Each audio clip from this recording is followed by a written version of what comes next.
Hello and welcome to Just One More Watch, and welcome today to another installment of the What's in the Watch Roll series.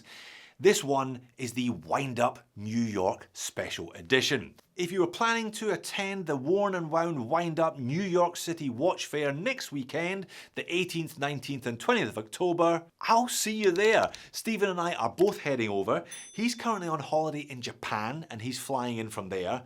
I'm doing Sydney to Auckland, Auckland to New York. A mere 16 hours. But once the show's finished, I'm flying back via a couple of days in the UK to catch up with some family there. I'm pretty excited about the whole trip. I've never been to the States before. I've always really wanted to go to New York, so we've got a couple of days to do all the tourist stuff. We're even catching up with Mark from Long Island Watches, which is going to be fantastic. I cannot wait. Now, if you watched yesterday's video, you'll have seen that EREBUS just launched our 4th watch, just in time for Wind Up. It's an Origin GMT. Bunch of improvements over the original 3-hander and a bunch of super hot new colour versions to choose from. It seems appropriate therefore that I take 4 GMTs with me in the watch roll, especially considering all of the different time zones that I'll be visiting. At first though I thought, do I actually have 4 GMTs? And then I was like, don't be silly Jody, of course you do. Let's flip the camera and find out what's in the watch roll. Of course you have enough GMTs, Jody, you silly boy, to fill up a small watch roll plus one on the wrist for watches as usual.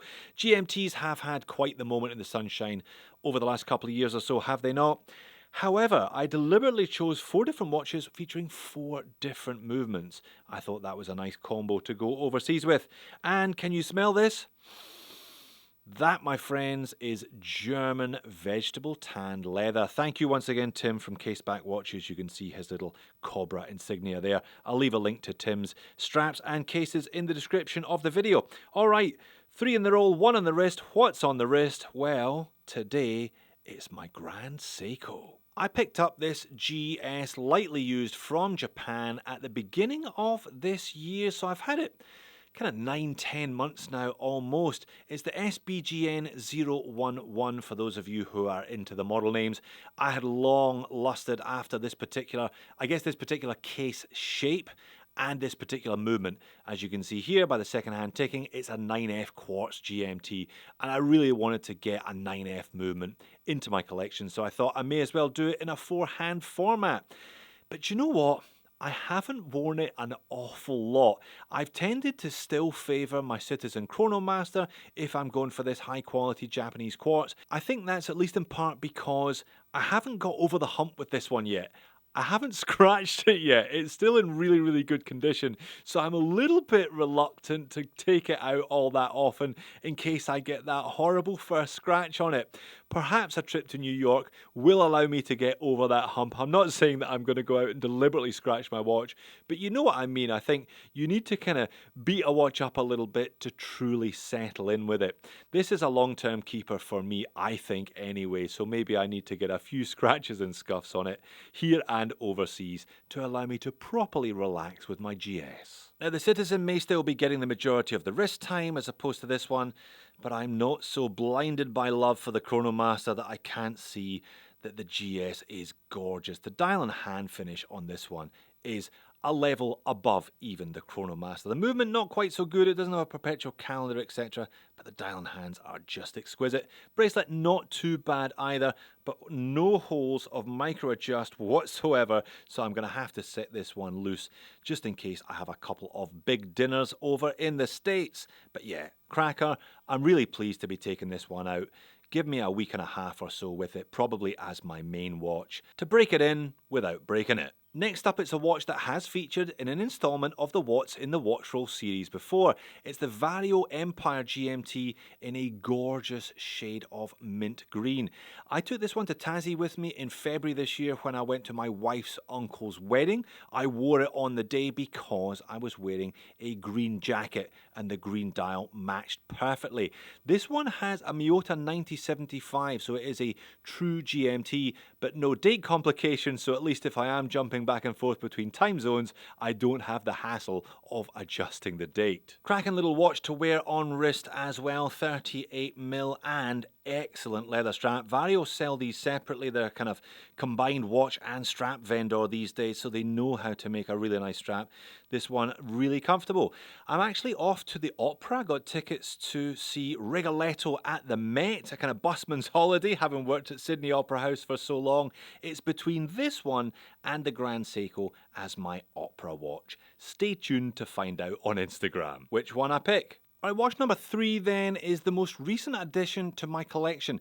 This is the San Martin SN0116, specifically the Tropic Dial GMT version with what perhaps was supposed to have been a Coke bezel at some stage, but now has this decidedly, deliberately 14-ered look.